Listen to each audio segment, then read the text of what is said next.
about 4 seconds. If you do not want to appear on the Zoom, please turn your video off. Otherwise, we'd love to see your faces. This is very informal. So typically we ask for questions. Probably you can raise your hands if you want to ask a question at any time. During the presentation today, we probably will not be doing the questions until after. So with that, I'm going to turn it over to Rebecca and take down the screen. Rebecca, it is all yours.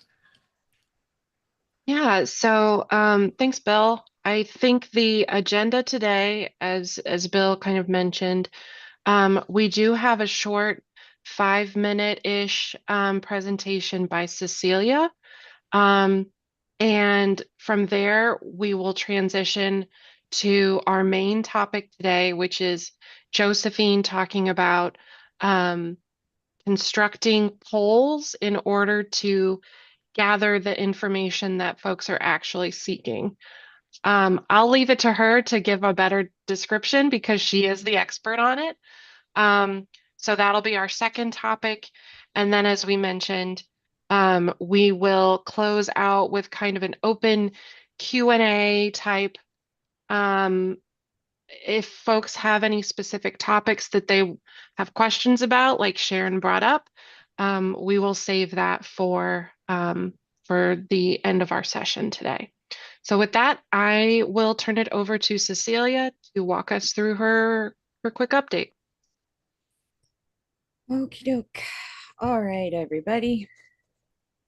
Today, very quickly, that is not what I wanted to share with y'all, but it's a very pretty picture of my desktop.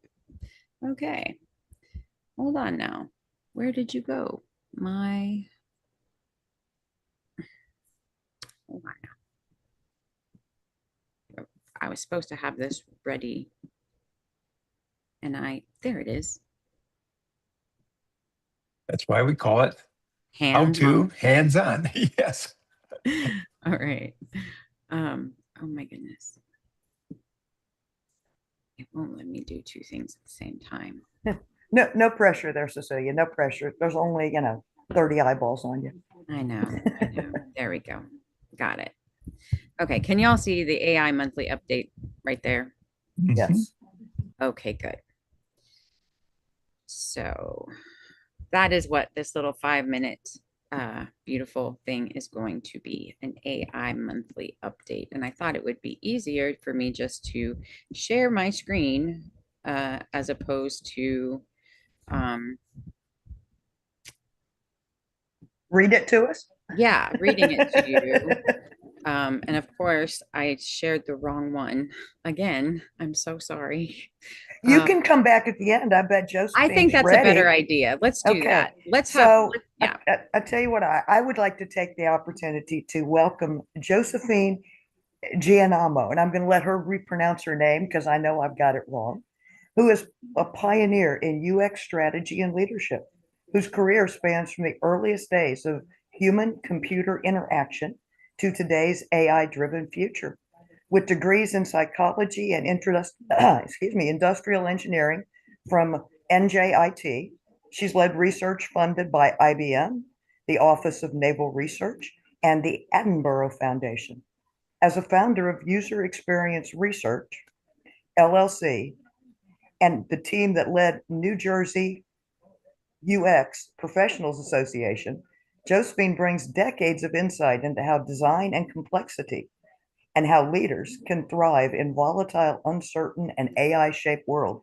So Josephine, I got to tell you, if that didn't set you up, I don't know, but we are ready. Take it away. Your screen. Your screen. Thank you. Can you hear me now? Yes. Great. So, thank you for the extraordinary and two impressive introductions, Stephanie. Thank you. I need to share my screen now, right? For my slides, right? Yes, please. Okay, here we go.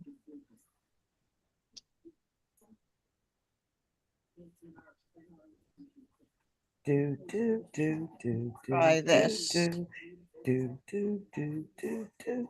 Dee, do, dee, do, dee, do. Oh, I'm seeing a screen. That Well, Loading. it's loading. loading. Yes.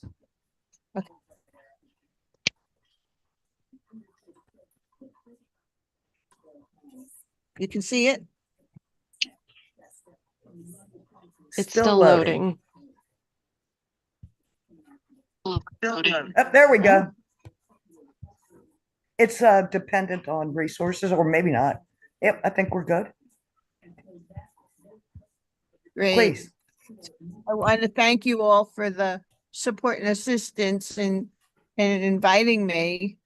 So I'm going to talk about. You may want to put that in presentation mode. We're seeing your slides on one side and then your big slide. Right, I have a PDF here. Let me see if I can Oh, switch it. if Because that's a PDF, we're probably seeing. Okay, this will be fine. Thank you. yeah, thank you. Oh, okay. Next time I'll do it in Keynote. Okay. Thank you. So, okay, so we're just gonna get going here.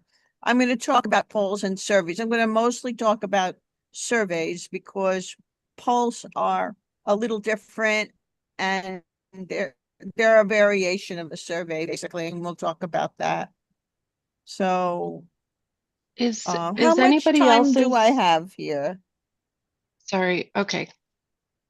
I think you have about 20, 25 minutes, something like that. Okay, great. Thank you. Okay. So, would it be possible for me to get a time check at the 20-minute mark when we have 5 minutes left? Sure. Thank you. I appreciate that. Okay. So, I got a really great introduction, and you know about me. I'm also a founder of an Indivisible group called Indivisible Raritan Valley. And I'm a gardener. I'm sharing some gardening slides just for comic relief. So what is the user experience, which we abbreviate as UX? One time someone asked me if UX was an abbreviation for Unix. And I said, no, UX stands for the user experience. So what we do is we improve people's lives, mostly by doing things like hanging out with them, talking to them, observing them. We look at edge cases, not averages, because for example, no family has 2.2 children, right? So we look at edge cases. We apply a variety of methods and we do leadership and advocacy.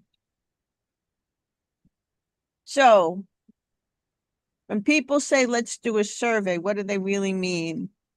They mean we have goals, we have questions, and we need to find out the answers, but they don't necessarily need to do a survey. But they don't want to guess either. So what can they do?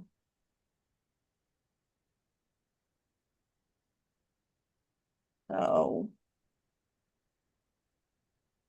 and maybe people can put in the chat what they think you could do instead of a survey. And maybe one of our great teammates can read a couple of them. What can we do besides a survey if we want to find out what people want or need? Some folks are saying ask questions, interview a few folks, make calls, do a focus group. Great. Thank you. Those are all good suggestions. Now I'm going to show you another slide. This is a landscape of user research methods. It's probably not complete. It's been around for a while, but you'll see we kind of map this out in 2 dimensions. We have the indirect direct methodologies, so qualitative versus quantitative. Qualitative, we deal with qualities of interaction. Quantitative, we're counting things, how much, how many, like that. And then we also look at people's attitudes and behaviors, and that's the other dimension. So attitudes are opinions and points of view. Behaviors are, do I press the X key or the Y key? So that would be a behavior. So you can see here, there are interviews in the lower left corner and focus groups in the lower left corner that were mentioned. You'll see surveys in the lower right corner. But if you go up more toward the upper left, you'll see usability lab studies and usability benchmarking and things like that. So you get a feeling for the variety of ways of finding out what people want and need here. So let's say you're trying to figure out if you need to do an interview or a survey. A lot of times people want to do a survey right away.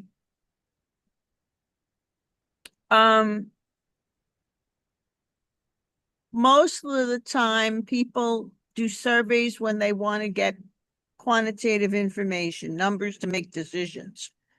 Interviews are used to understand a point of view, maybe opinions, motivations, like that. So I'm going to say a little more about this.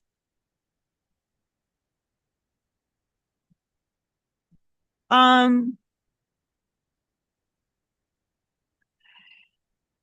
right, I think I'm just going to keep going here.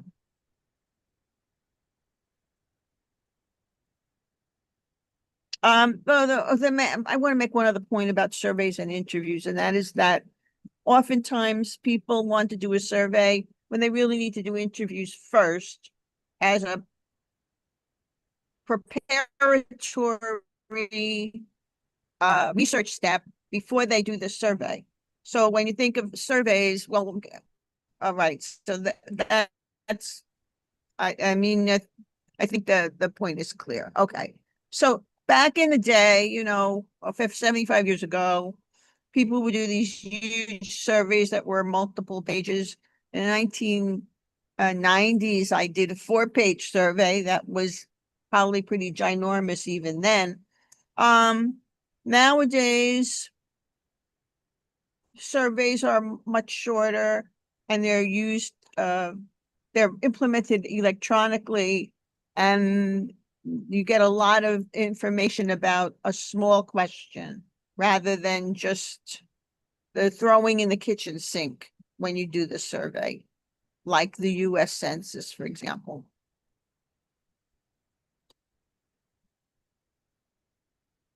Oh, I'm going backwards.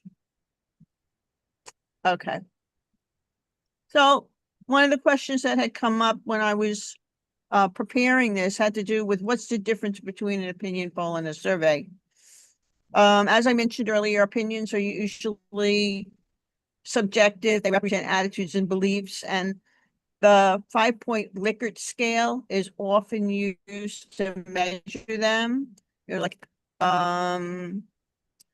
how satisfied were you with this experience?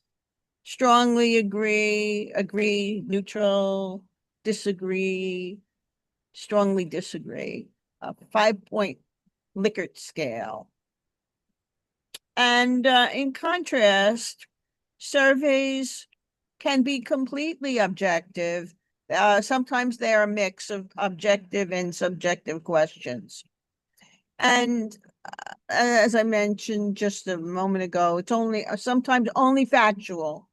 And we use various measures, which I'm going to get into.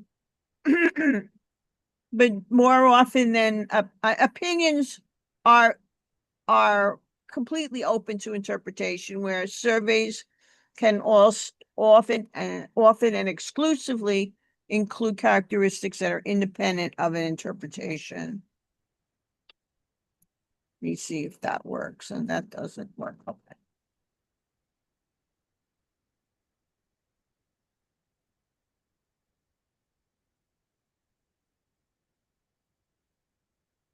And here we have types of statistics. Maybe some of you are familiar with some of these. I don't want to go into them in a whole lot of detail. You have descriptive statistics that, for example, measure central tendency among the data, average, median, and mode. And you can measure the frequency that, if so people are picking their favorite color, you can look at a bar graph or histogram that shows how often each color is chosen, right? Or a frequency distribution could also be not just that kind of data, could be numeric data too, right? Whereas then we have the other big bucket, inferential, where you develop a hypothesis, you collect data and analyze it. And the whole reason you're doing that is you're trying to figure out whether the data supports or doesn't support your hypothesis. So that's the sort of the 1 minute overview of a full statistics course for you. Okay. So if you're doing inferential statistical research, you can classify your data into 4 different categories depending on how you word the question. Nominal data, there's just 2 choices. For example, do you like the color blue? Yes or no? So you have a yes bucket and a no bucket. Those are the only 2 choices you're giving the person. Ordinal data is ranked data. So maybe you're doing a study and you're looking at the various types of media that people use or devices people use to communicate in their home. And you might ask them to rank order them in terms of their preference. I prefer texting. I would assign a value of 1 to texting. And then maybe I'd assign a value of 2 to email. You give the person a list, say 5 items, and you ask them to assign the numbers 1 to 5 to them in their order of preference. That would be an example of ordinal data. Interval data is on a scale, but it doesn't have a true 0 point. So interval data might be a Likert scale because you have 5 data points on a 5-point scale, but there's no true 0 point. Like there isn't even a 0 on the scale. And then finally, ratio data is on a scale, but it has a true 0 point, and that might include something like temperature or length, things you can physically measure generally. So let's say you're doing a survey or a poll and you have 1 hour available to you. Very often people, let's do a survey, and maybe they're partway through the process and they only have an hour or an hour left, right? So what do you do? So these are the steps. Your first step would be to establish your goals, and your output would be the questions you need the answers to. In the second step, and I'll talk about what if you only have an hour, what you can do right after we do this. The second step is you need to decide who to ask and how many people you're going to ask. And your output is going to be the list of people you will invite to answer your survey. Then you need your test questions, just your third step. And you need to test the questions. And they need to be questions that people can answer, and probably we don't have time for a detailed explanation of that, but we'll get to something else that I think will be useful around that. Then once you have your test questions, you build your questionnaire. You assemble all your questions together. And then maybe you'll use a paper and pencil or Survey Monkey or Google Forms. Then you run the survey in its entirely. You invite people, they fill out the survey, you follow up. And your output is people who are going to respond. And then you're going to have to clean and analyze your data. It's always fun. Some of us really like that. That's our happy place to clean and analyze data. And then we get answers. We get rid of the errors. Maybe they're duplicate answers that invalidate the response. So like that. There might be a whole host of things you do to clean and analyze your data. We won't get into that now. Then finally, you have to come up with actionable summaries of your results that people can use to make a decision. Because what's the point of collecting data you don't want people to answer questions that aren't relevant to the goals so that you can decide to move forward on your goals, right? Okay. And all of us have seen surveys that ask a lot of questions that maybe who knows why they need the information in the first place, right? Okay. So now, if you have 1 hour, what do you do? So it depends on what you've already done. I'm moving things around here on my screen. Just bear with me.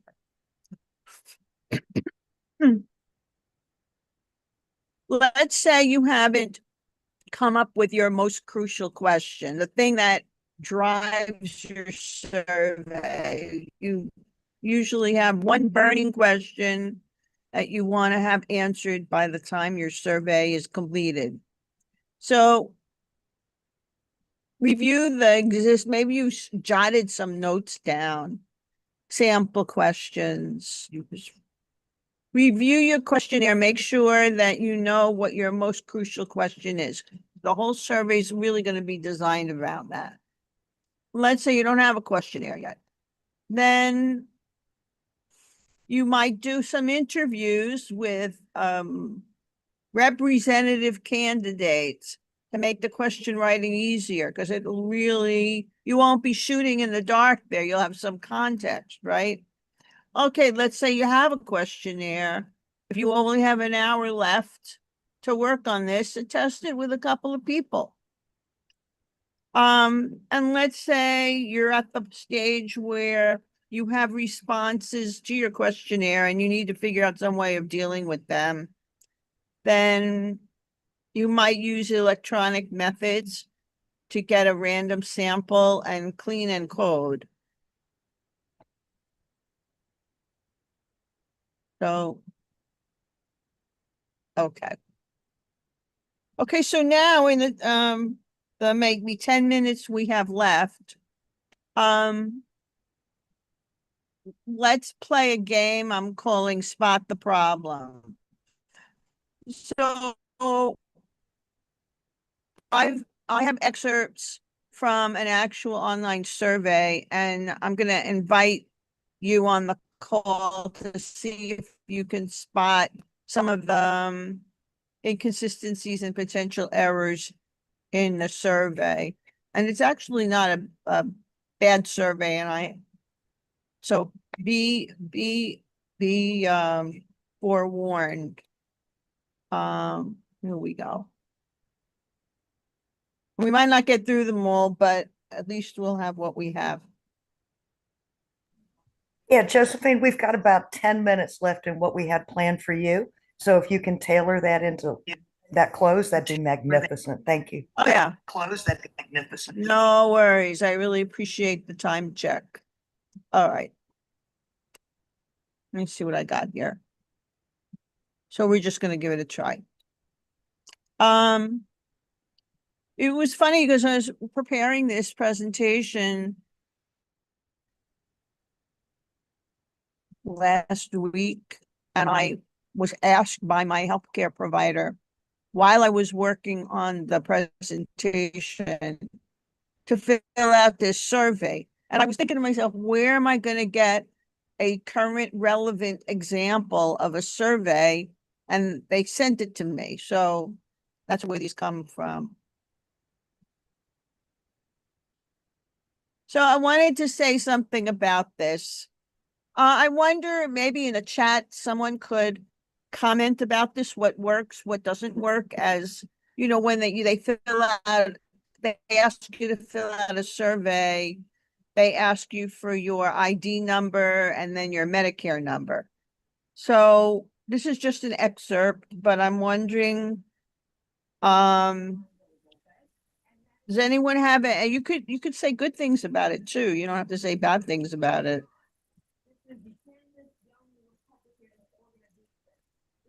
A couple folks are saying honesty.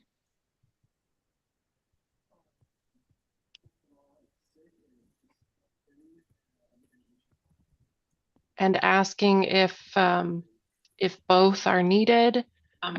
Will the field formats fit into a standard number?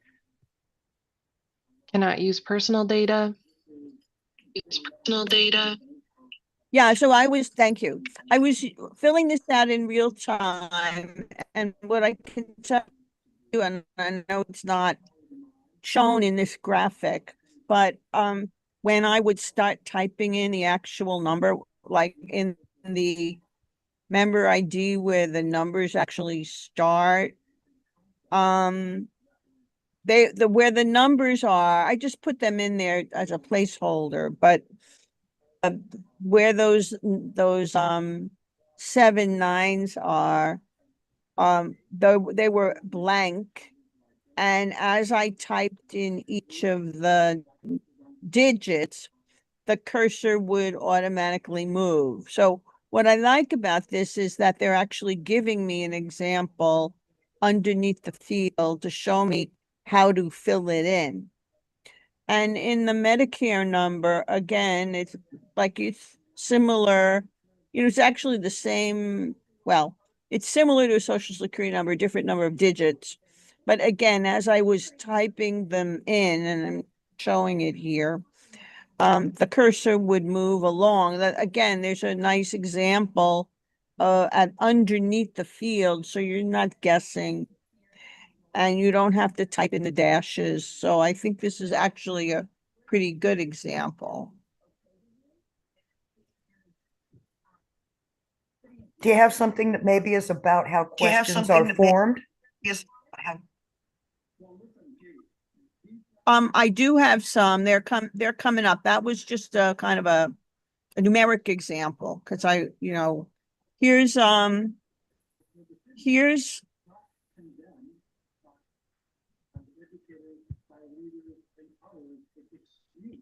here's a question here. See it myself. I live alone. So who do you live with? So at the beginning of the drop down list, it says I live alone. Got to make sure I'm at the right place here. And then the rest of the drop down list has spouse or partner, other family, friends, hired caregivers. So they want you to pick one of these. And let me see. Yeah, I guess the question is, okay, so what's wrong with the way this question is worded? Maybe someone wants to put it in the chat. And when I say question, I also mean the choices that are associated with the prompt. There is something wrong with it. It's hard for me to see. I have to be honest with you. Let me get closer to the screen. I'll tell you what it says. Is it It says, pre-populated with I live alone, or did you make that selection? no, I made that selection. It's not pre-populated, but there's something else that maybe someone Select. will.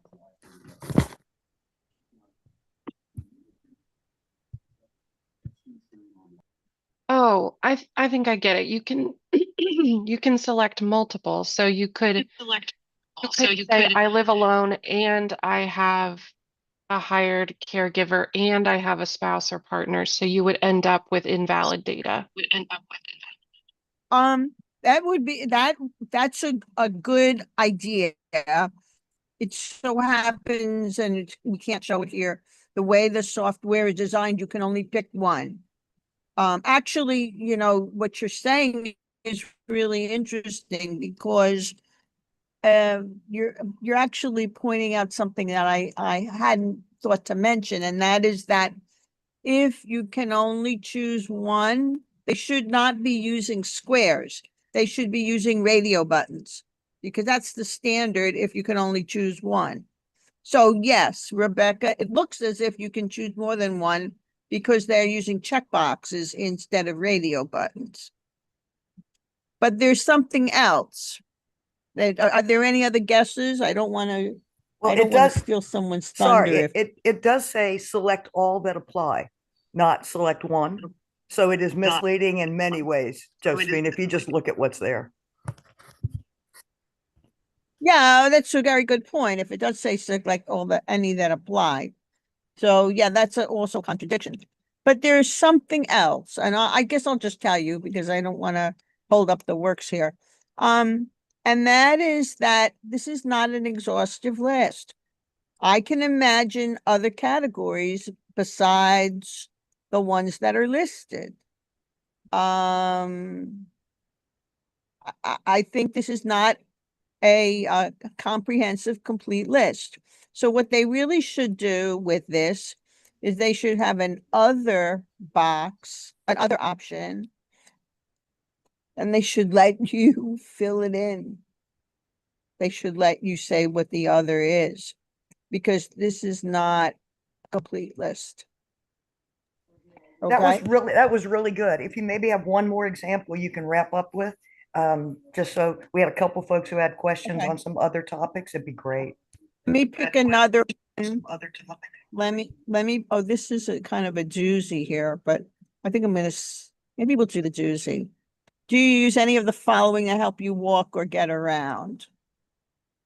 So again, this is, well, it says select all, and then it says, oh, okay, so select all is one of the options, and then select all that apply. I think that could be worded better also. So they list these things. So if we go by what it seems they're asking, they let us choose more than one. So this is a drop down that I had to do a screen print on 2 pages because of the way it's formatted. And here's the rest of it. So no, here they have other, but they don't ask what the other is. And I think this is a missed opportunity to collect missing information by not giving the user a chance to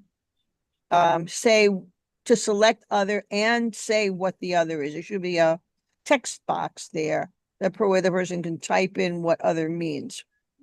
And then they do have none of the above, and so I think this is a little more complete than the other one was, but they're still missing an opportunity to collect information. And many times people write questions and they haven't thought of all the possibilities.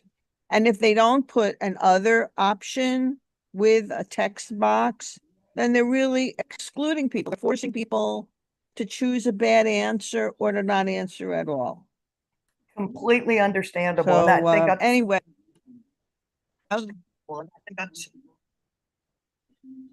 I apologize. I didn't want to interrupt you if you weren't Stop. finished. Yeah, I was going to say, I think that's a great That's fine. place. A great place for us to finish. And I think, if there's more things that you think we should know, particularly, I think as consumers of surveys would like to know, in addition to how we use them, we can certainly talk about bringing you back for that. So thank you. I did have a question. What did you mean by edge cases? Edge cases, well, yes. Edge cases, well, when people are talking or acting or behaving in the world, there's usually a distribution of frequency. So what that basically means is that if there's a range of behaviors that you can say, or arrange on a scale, like how long it takes someone to make a selection of on a list of choices, most people will cluster toward the middle of the distribution. So say like in the family example, most families have between 2 and 3 children, according to that data that I was referring to. So 2.2 is somewhere between 2 and 3. So a lot of the families are going to have 2, and a lot of them are going to have 3. Some are going to have none. Some are going to have 10. But those Oh, at so 0 like and 10 are if the like edge question was cases.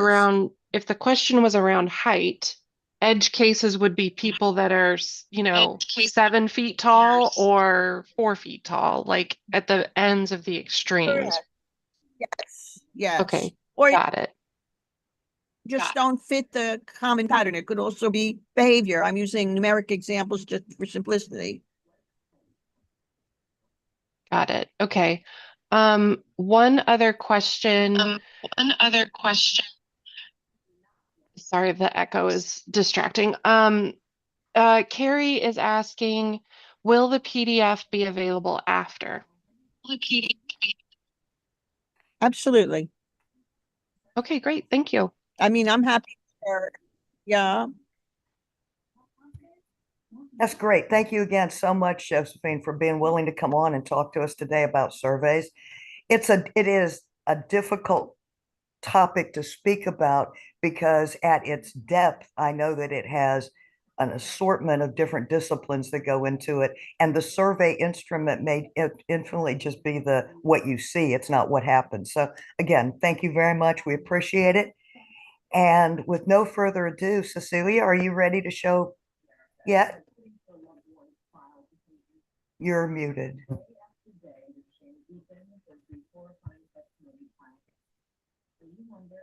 Rebecca, are we ready to talk about Discord? We can talk Discord. Let's do that. Okay. So I'll give my quick spiel. So for those who might be new to Discord, it is an app that allows communication to happen 24/7. And NWSOFA uses Discord. We have a community in our Discord server.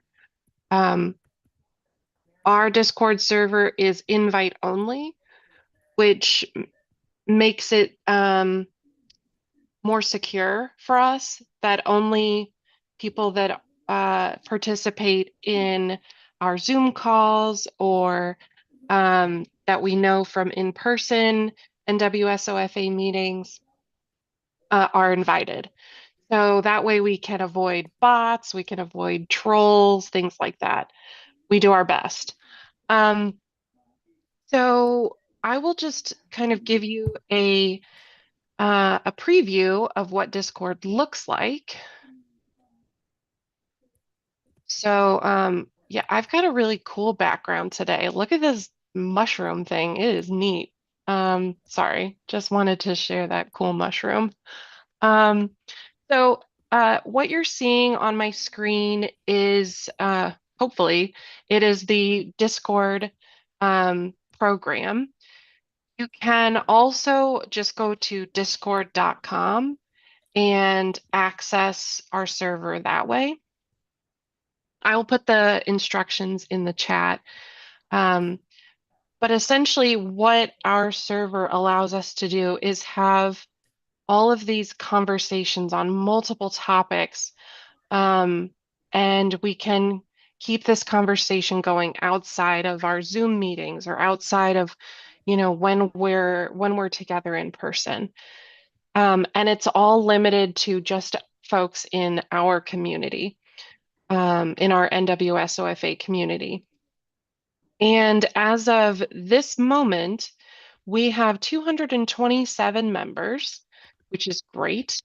And we have, as you can see in this list here on the left, we have quite a few topics. So each of these that has the hashtag thing next to it is called a channel.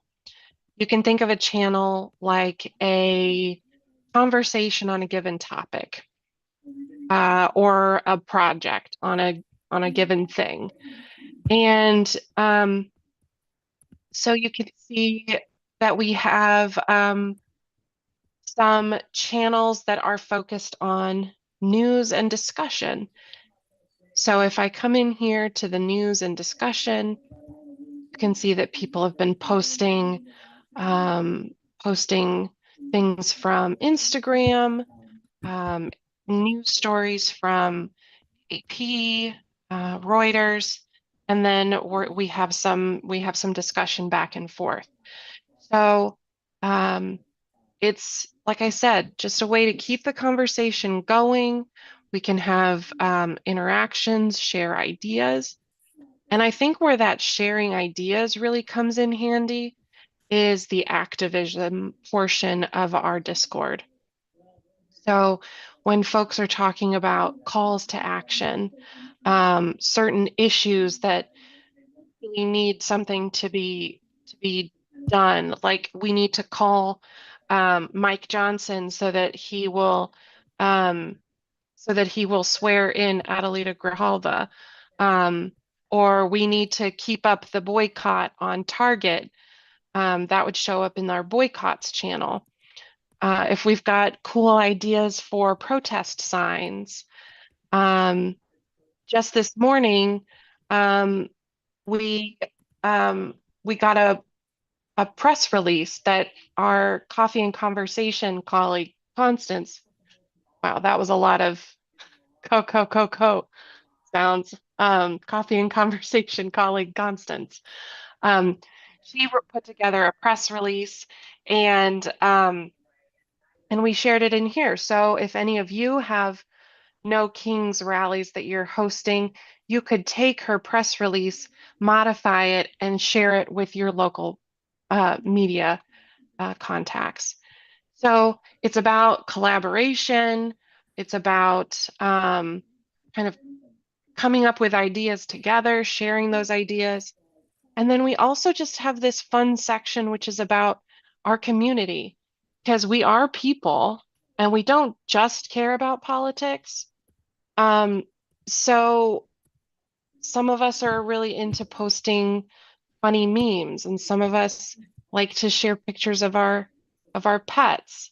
Some of us like to post about gardening. Like we are 360 humans that have more interests than just politics, and we wanted to make a space for that. In addition, we also have channels for the issue teams for NWSOFA. So there's lots to get involved with. If you are interested in joining our Discord, I will put in the chat the instructions for how to install it and download. And can you make that screen larger? That part. Thank you. And that will end the invite link. Any questions? I know that was super quick, but I wanted to save time for, is Sharon still here? Yes, she was the one who Yes, wanted you to make it big. please. Okay, phew, Let's I almost post. forgot. Please post. Okay, so Sharon, I believe your question was, how do you add an attachment into Discord? Am I Yes. correct in that? Okay. So the easiest way to do it, in my mind, is you see you've got this message button, or this message box rather, and this is normally where you type, and then you would hit enter and it would post your message. You can do that, but if you want to include an attachment, you're going to hit this plus button that's next to your text field, this big plus button. Hit that, and then you're going to upload a file. And this may look a little different if you're on a mobile device versus on your computer. But I'm on my computer, so I can show you this. So if I want to upload, I don't know what any of these are. Here, I'll upload my Indivisible Wheaton flyer.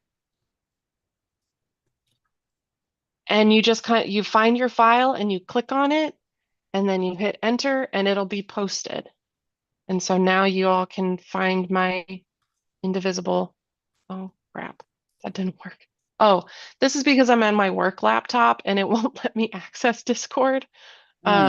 So, but it's still posted out there, so you guys should be able to do it. I just can't reopen it. Sharon, you've got your hand up. Did that help? Let me ask you to unmute. Miss Sharon. Okay. Basically, I go to the plus sign.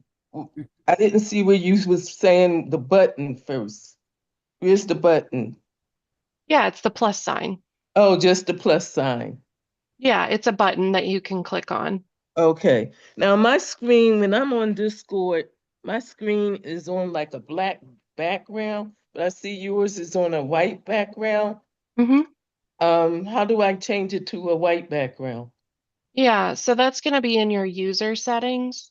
So because I'm on a PC, I've got the little gear that is in the lower left kind of corner. So I Okay. click user settings. And then I think it's going to be probably under app settings, appearance. Okay. And then you can choose whether you want a dark theme Oh, I see. or the light theme. Okay. Or you And can if, have it pick day or night. Like it can change between whether it's daytime or nighttime. yeah, that's true. How do you do that? You guys are using Macs. You're out on me. Oh, mine's not a Mac. Mine's a, Well, you could do it via focuses. So okay. what would Yeah. happen if you set your focus, Rebecca, to be like work hours or whatever your focus might be, day and night, then it will change. Because I have mine set that way. I use white during the day and I have it close me down and get me quiet at night. So I do it with focuses on my laptop and other settings on my phones. Did you Okay. find it, Miss Sharon? Did you find the background? I'm looking at your thing. I can't do both. I Oh, can't okay. be on mine, but I'm taking notes. Okay, Okay. good. Are you on a phone, Miss Sharon? I'm on my laptop. Okay. Then yeah, it'll be that little gear button that's on the lower left side of the Okay. screen. When we get off, I'll work with it. Okay, Okay. awesome. Okay, thank you. Sure. Jim. Jim.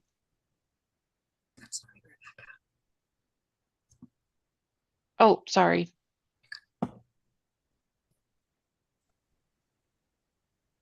Okay, You are good to go. okay, how do you post something to a specific channel? Yeah. You just click the channel that you want to post to, and then you type, Okay, so or okay, you copy paste your link or whatever you're trying to do. So you just click on the channel first, and that'll open it up. And then you are going to put your message in the message box at the bottom, and then okay, hit thanks. send. When you get a notification that you've been mentioned in Discord, how do you find that? Yeah. So everybody that signed up is going to get a notification at least once a week. And that's going to come from me in the announcements channel. Whenever I post the weekly schedule of NWSOFA calls, I tag everyone. So you're part of everyone, Jim, so you get a notification. That's good to And know. yeah. So like I said, everyone is going to get at least one notification a week when I post this. Otherwise, you're going to see, you can see here, like in the sandbox, this is I've got a number 1 in a little red dot there. Mhm. That's a notification that somebody responded to me or tagged me. So I'm going to click in there, and Stephanie tagged me. Ooh, So there we go. awesome. You're it. All Thanks, right, Rebecca. sure. Any other questions? I'm sure I'll Nice. have more. Okay, sounds good. I am finally ready, y'all. I'm so sorry. I lost a page and got a page, got it back. Hey, your MC extraordinaire had you covered. Not a problem. We just did a nice little pivot. So We well did. done. All right. Pivot. Pivot. It's all about a quick AI update. So to make it all lovely, wonderful, woo woo. Okay, so here we go. I'm gonna put your love. You all can see that, right? AI monthly update. Yes. Okay, just making sure we're seeing the same things. All right, so today or this month, we had some major updates in the last month in AI. And good afternoon, everybody. Hi. Sorry about my fidgetiness. I've had probably way too much coffee today. I'm Cecilia, by the way. Haha. This month marked a major turning point where AI moved from experimental technology to essential infrastructure. In the next 5 minutes, I'm going to walk you through some major breakthroughs in hardware and global partnerships and real world impacts that are reshaping our world right now. How many of you used AI today?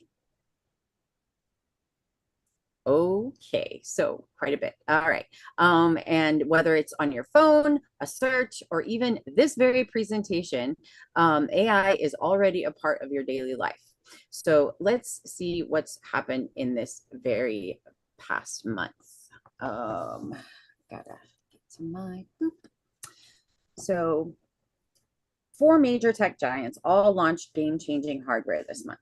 This isn't coincidence, y'all. It's the infrastructure race. We are in it, deep in it. Apple released the M5 chip, delivering the biggest leap in one device AI performance we've ever seen. And that's saying quite a bit.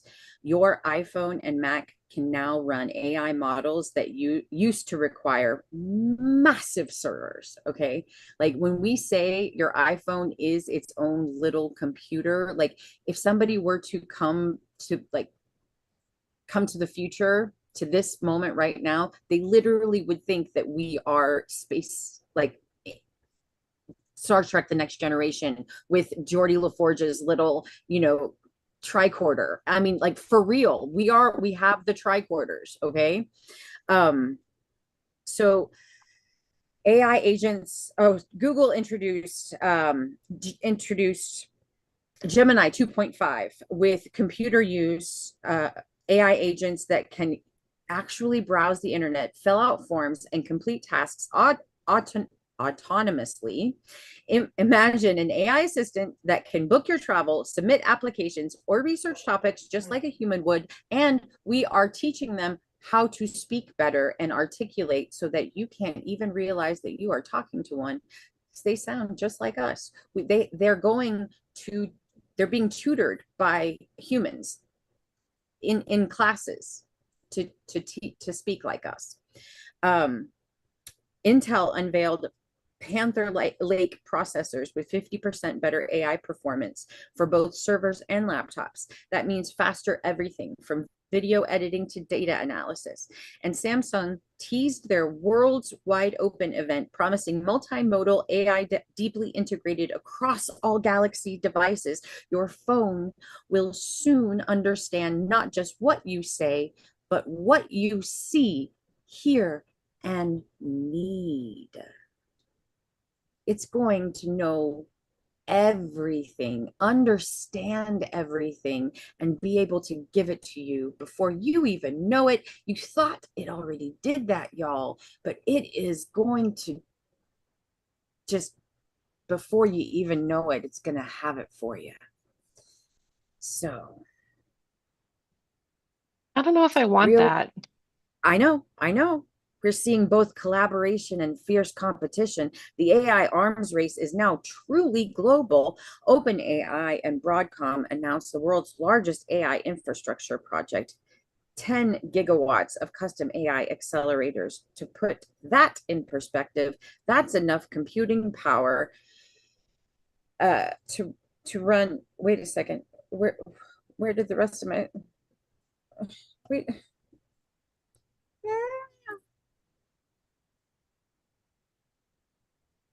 You okay, Cecilia?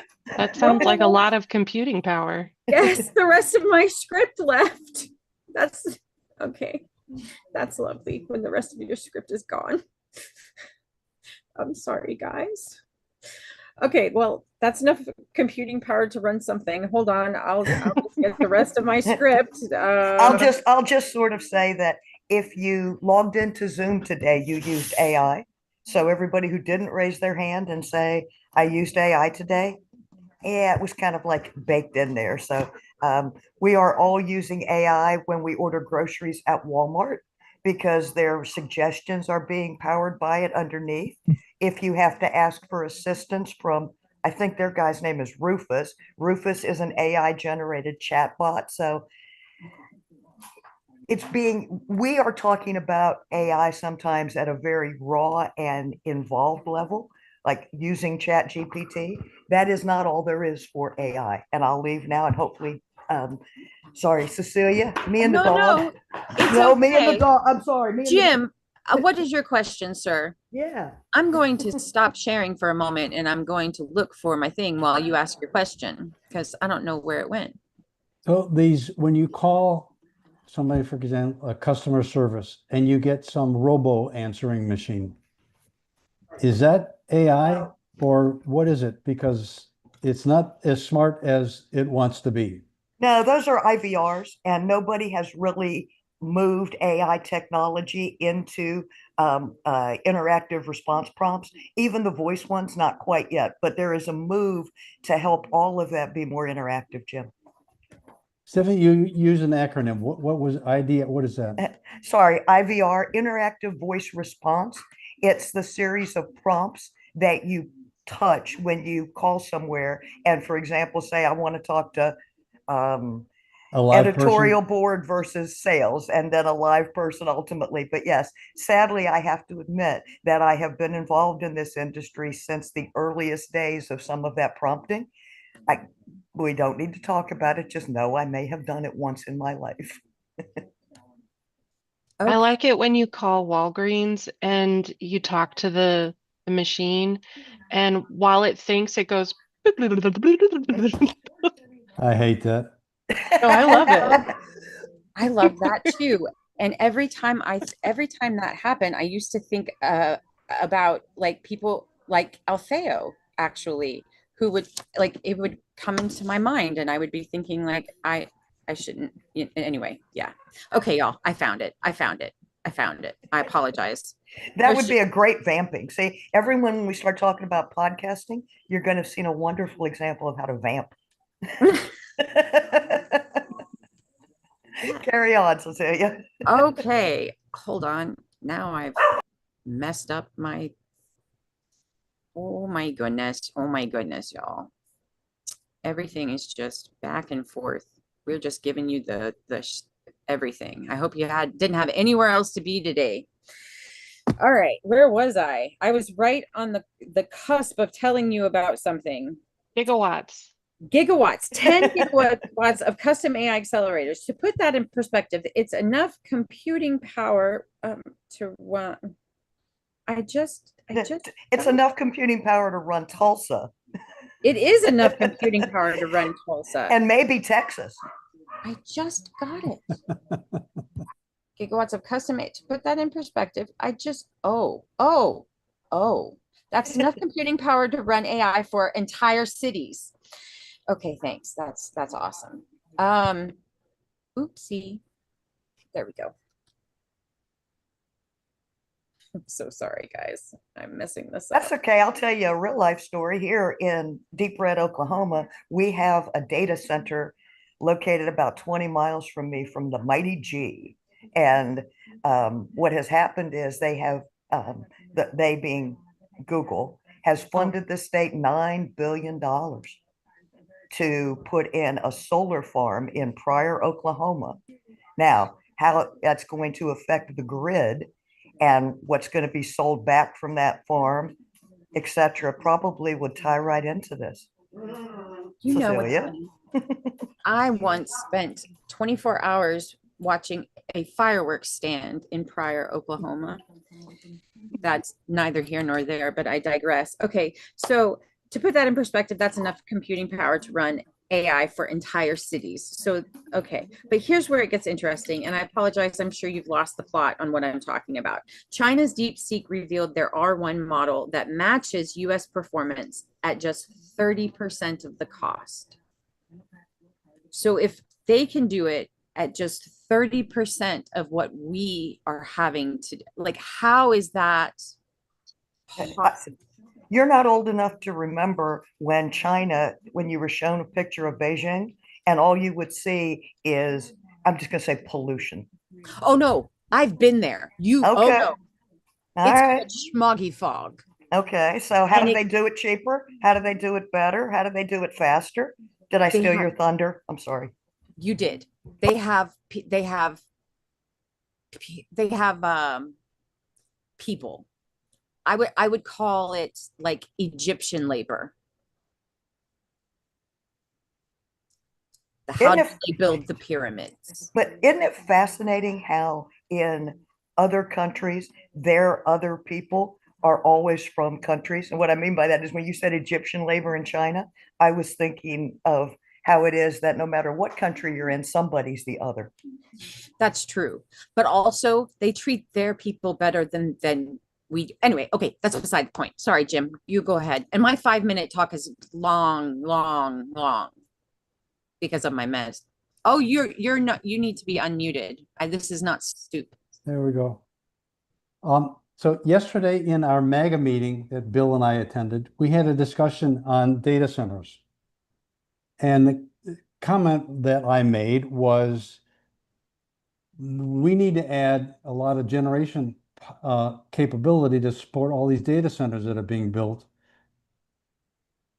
And when they do that, the costs to build those data centers are being put back on the ratepayers, which is not right. If the data center needs it, they should be building it and putting it in place. Illinois now has a proposal in Springfield to make data centers supply their own power. Yes, because if they need it, they should pay for it, and they should pay for the pollution that they cause and Yes. any kind of repercussions that come from them being there. Well, yeah, it was interesting to hear that the MAGAs basically say they're not worried about it. Well, they haven't seen it yet. Yeah. So they're proving that you don't need the biggest budget to compete at the highest level. That's what China has always done.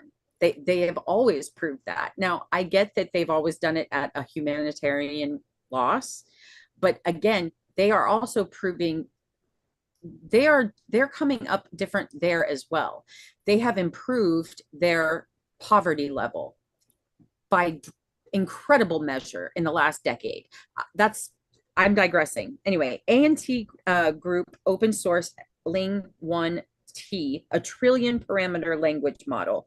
When companies give away technology worth billions, I mean, they're giving away, the race is heating up. Meanwhile, Oracle launched their 26 AI database, building AI directly into the data. This isn't just about chatbots anymore. It's about taking every business process, making every business process smarter. Okay. Whew. Here we go. Going on.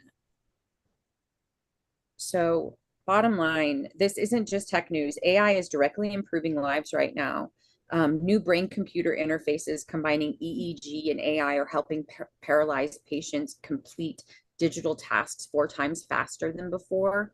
I mean, we're talking about people who couldn't move their hands now controlling computers with their thoughts at superhuman speeds. Again, I take you to that person who time traveled. We are in Geordie LaForge's time. I'm waiting for that moment when the blind see. I lost my place, y'all. I apologize. AI-powered cardiac imaging is providing real-time heart diagnostics during surgery. Doctors can now see problems and make decisions in moments that you used to take hours of analysis. MIT develops steerable scene generation. AI that creates virtual worlds so realistic that robots can train in them and then work perfectly in the real world. We are literally teaching machines in the Matrix. Okay. And on the consumer side, OpenAI's Sora, which opens a whole new can of worms, video app hit 1 million downloads in just a matter of, I think, like 2 days. People are creating professional quality videos from simple text descriptions.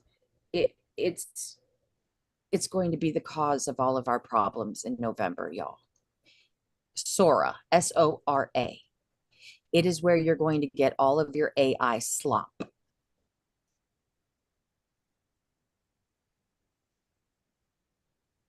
But with great power comes great responsibility and great risk. The economic and legal systems are struggling to keep up, as we know. The International Monetary Fund just warned that AI investments might be forming a bubble comparable to the dot-com era. Billions are flowing into AI companies, and not all of them will survive when reality hits. And that's frightening.